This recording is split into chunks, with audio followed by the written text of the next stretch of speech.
Hey, good morning, everybody. Thank you for joining me. My name is Karl Eggers, and this is the podcast for November 25th. It is early before the markets open today.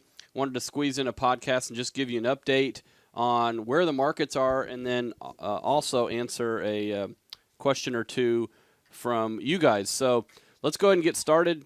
You can see that the S&P, we came through a few days last week where the stock market was one of the least volatile times we've seen on record for the S&P 500, literally on record, going all the way back to the 50s. And so when you look at this after what we went through in October, where we had this major downdraft of about 10% on the S&P, and then we've rallied, it kind of paused out. Now it does look like it's breaking out here. So I've got the long-term trend line, which broke decidedly there and then came back up, and now I drew another one here, and now we're breaking above that. So watch for this thing. I think through the remainder of the year, we're likely to see new highs simply because there's a lot of pressure on hedge funds and mutual funds that have been underperforming the S&P 500, which is only one index, but it is a popular index, and so they're piling in. And now we have China cutting rates, surprisingly. You saw that the other day.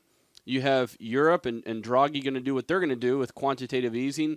And the Fed still hasn't raised rates here. Even though we've ended quantitative easing, we haven't raised rates. So, this is everybody throwing the kitchen sink, central bankers throwing the kitchen sink at the market. And, stocks are responding in a favorable way, whether you think they should be or not. Bottom line is they are, and we're moving up. So there's the S&P. We can go down, take a look at the Russell 2000, which is probably a little more of an interesting chart because it was in a downtrend, had been underperforming, broke above it here, didn't quite come down, touched the 200-day moving average, and now it's moving back up. And then we look at the Dow Jones, which kind of looks like the S&P. As far as interest rates are concerned, interest rates have been pretty interesting because we had this panicky day where they went down below 2%.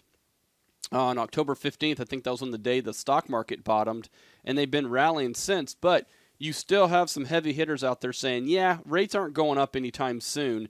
And again, when you look at our treasuries paying 2.3% versus, interest rates around the world in developed nations paying a lot less, there's still money going into our interest rates, especially when you look at the U.S. dollar doing what it's doing, which is continuing to move up.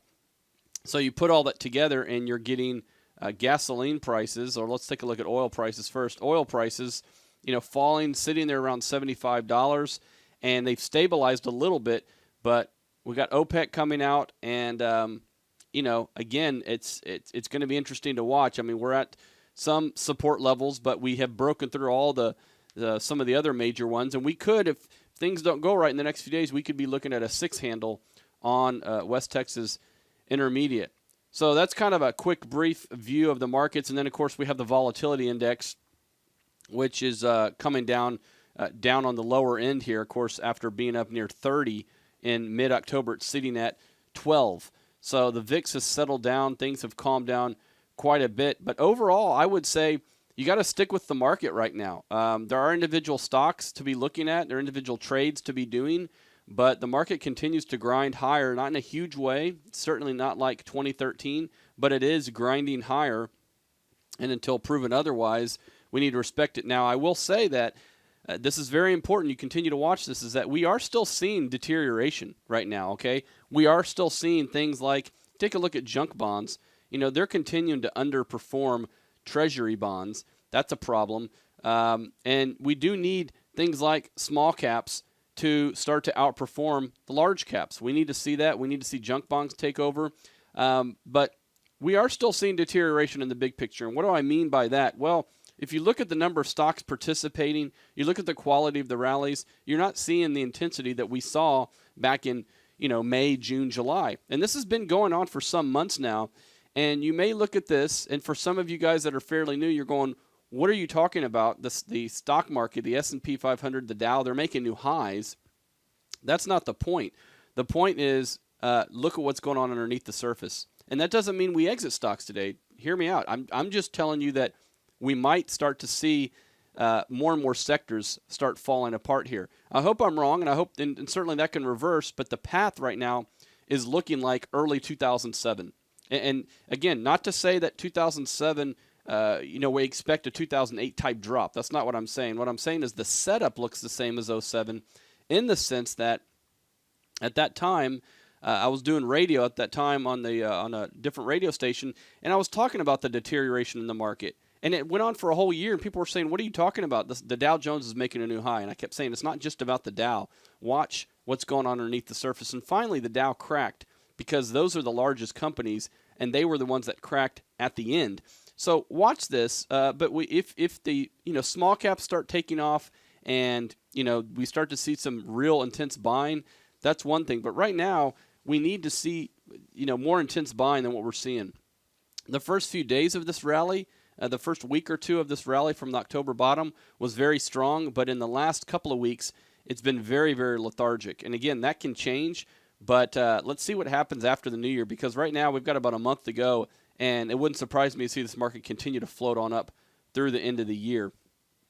Now, I got a question about, we're going to spend some time with retailers, and I'll get into the specific question I got the other day, but here's the retailing index, and I already showed you a picture of oil prices, so it's no surprise that retailers are benefiting from this, or at least that's the perception. Remember, I talked about it on the radio show, and if you haven't listened to the radio show, it's every Saturday morning live at 7 a.m., and you can stream it. You can also get it on the web as I send it out after the show. You can listen to it in your inbox on your email. Just sign up on the website at eggerscapital.com.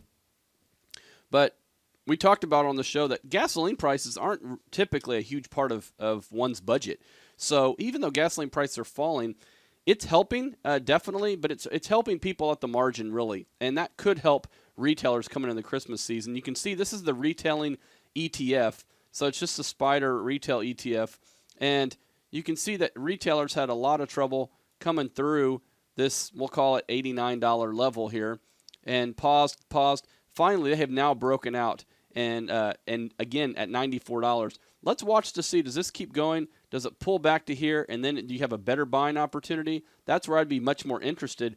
But I will say that if you look at some individual ones, we had a question on Coach. So let's take a look at Coach real quick. So this gentleman was saying, hey, take a look at Coach, and he went into some of the it's almost got a 4% dividend yield, but he was curious about it. He was talking more about looking at some of the fundamentals in addition to the charting. Don't have time to go into all the fundamentals right now, but certainly this looks like a good setup potentially. Now it has had a run, not as big a run as some other things, but I would look for it here to perhaps make a run up to at least this 200-day moving average, which is sitting right now at about $40. So from $37.41 to $40, that's not a bad move, especially how quickly it could happen. You're starting to see volume pick up a little bit on Coach as well, but it's been going through some trouble, hasn't it? I mean, the old high just in this picture at the beginning of 13 was around $62. So stock's still got a ways to go, but things are improving for it. But what you need to look for in a picture like this is that you if you want it for a trade, it can do that, but you want to start to see it make higher lows. We started to see that with Apple, where several months ago Apple started kind of bottoming a little bit, where at least the moving average were flattening out. Coach, you look at the moving averages here, they're all still pointing down. If they start to flatten out here and this starts to gyrate back and forth, then you may get a bigger run. But right now, to me, it's still a trading stock. Now, if you look at Coors, which was another favorite, and it had a high of around $100. It's now sitting at $75.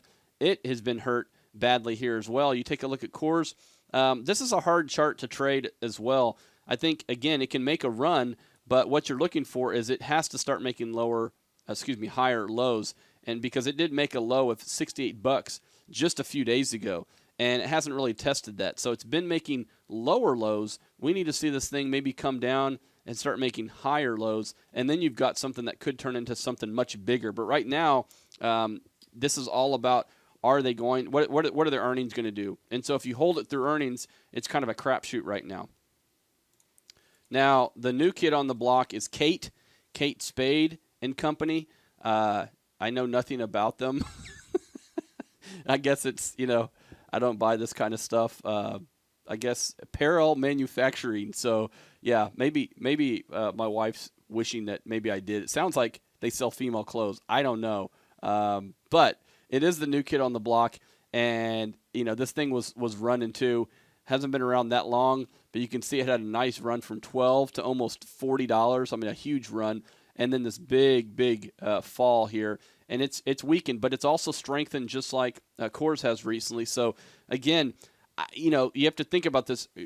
Are gasoline prices is everybody gonna benefit from it? Yeah, they are. They're gonna benefit from it, but some people don't care about gasoline prices as much as others. Okay, I know you may not believe me, but that is true. Some people don't even watch the price of gasoline because, frankly, it doesn't affect their lives whether they're paying $4 a gallon or $3. And there's plenty of people who watch every penny and drive around town to find the cheapest gas, which I think is kind of goofy. But there's people who do that as well. So there's both extremes. But does Walmart benefit more from gasoline prices going down than Kate Spade? Probably so. But I think retailers in general are going to have a good Christmas. One stock that I'm in right now, just for full disclosure, is Under Armour. Now, Under Armour, this isn't necessarily a fundamental play. This is more of a technical play. It's in our aggressive allocation for a medium-term trade. If things started to fall apart, we would certainly get out of it. This isn't a go-to-the-death stock where we see all kinds of fundamentals improving, but we do think the fundamentals are good. And so we're not buying a horrible stock with a good chart. We're buying a good company with a good chart. This is a company that beat the earnings, beat the revenue, and then guided up. So they have everything going for it. I think it's a prettier picture than Nike. I think Nike has already kind of gotten away, so to speak. I think Nike's a better, well-managed company, a much better company managed than Under Armour, but I just don't like this chart. It could keep running, but I don't like the chart as much as Under Armour. Under Armour's a little more steady Eddie. So watch that, but that's one that I own, so I'm not looking at some of these other ones like the Coaches. I mean, certainly Coach has more upside, I think, than Under Armour in the short term because it's beaten up so much. Same thing with Coors, same thing with Kate, but I like something that's the market likes right now in this environment because, again, if you try to go value picking, yes, you can go buy something right now that's beaten up that may outperform because it's like a rubber band that's stretched. However, you run the risk of further deviating from the overall market, which is just steadily going up right now. So, biotechs look good right now. Retail, Under Armour's really the only direct retail, I guess you would say we have. We've owned Target in our dividend strategy, but generally speaking, retail is another area that has just moved up.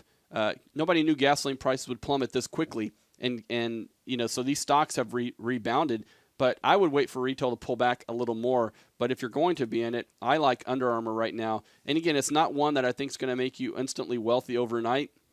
But I think it can be something that potentially can be held for the next 30, 45 days and see if it starts to make new highs and, maybe make 10, 12, 14% on this over the next month or so and then sell it. But if the market does start to fall apart, Under Armour's got enough market beta where it's going to fall with it. So that's just kind of an update on retailing, but it's certainly benefiting from weaker gasoline prices.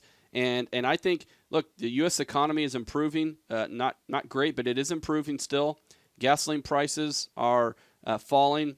The unemployment rate continues to fall. So you put all that together, I think we're going to have a pretty good Christmas and more access for more people owning smartphones and be able to order online. And all that combined, I think a lot of these companies we mentioned are going to do pretty well overall. All right. Don't forget, eggerscapital.com is our website to get all the blogs, the radio shows, ask questions, all that type of stuff. And we're on twitter.com/Karl Eggers or @KarlEggers is my handle. You can like us on Facebook. We're on iTunes. And keep the questions coming. Thank you very much and have a great day.